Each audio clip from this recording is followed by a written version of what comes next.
Australians believe strongly in the concept of a fair go, but that is not happening for this young mum. Already fighting for her life, she's had to take on another battle against the government agency that's supposed to be helping her.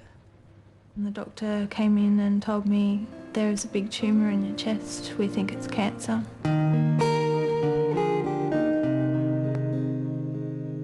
She'd just made it through the traumatic birth of her baby daughter 6 weeks early. Just looking at that little girl in the intensive care unit and not knowing how long I had with her or how I was going to look after her, and yeah, it was really difficult. 1 minute Belinda Rings was a brand new mum. The next, she was riddled with cancer. They were all up my neck and I had a tumour in my chest the size of a cricket ball. Little Emma is now 8 months old. Big brother Matthew, 2.5. They need constant care, but it's care Belinda physically can't give them. I've just been sitting on the couch in tears because I can't look after my kids, and that makes you feel quite hopeless as a mum. What's life like in this house after you've had chemotherapy? You're nauseous, you may have a fever, you'll be vomiting, tired, can't get out of bed. She can't get up to the kids in the morning. She feels very weak. She has trouble sleeping. She has the sweats. Husband Michael is doing all he can, but he has to keep working full-time to keep the roof over their head and cover Belinda's mounting chemotherapy bills, already more than $20,000. Does it all get too much sometimes? Yes. Thank God we have And now it's got even worse. Because Belinda is too sick to work, Centrelink has cut their subsidised childcare from 50 hours a week to just 12. So that's 1 day for both of the kids, and the other 4 days I have to pay $100 a day to get childcare.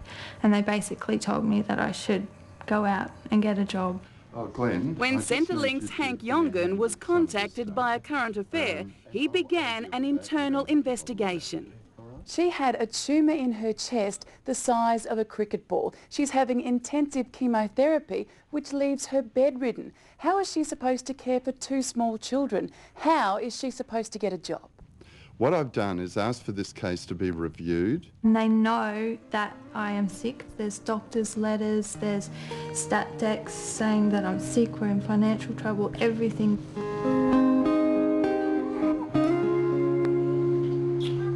I'm being punished because I have cancer. I'm extremely sympathetic to the situation this family finds itself in. I applied for special assistance for extreme circumstance. That was knocked back because it's considered a long-term problem, not a short-term crisis. So Centrelink is saying that your cancer isn't a crisis? Yeah.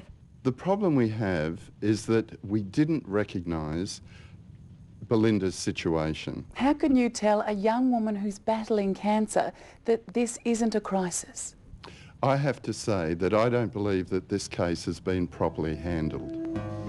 Today, Centrelink recognised the injustice after Belinda turned to a current affair. And in her case at least, the government agency has had a massive change of heart. She will qualify for payment. Do you now admit that this ridiculous legislation needs to be changed? We don't make the rules. We are forced to act in accordance with the laws as set down by Parliament. You may have to follow parliamentary law, but that doesn't make what you're doing to people morally decent. In this case, we should have done better. I'm struggling at the moment to live. I shouldn't have to have this fight as well. Good outcome. Shame it took so long. Amanda Patterson there. If you've copped a rough deal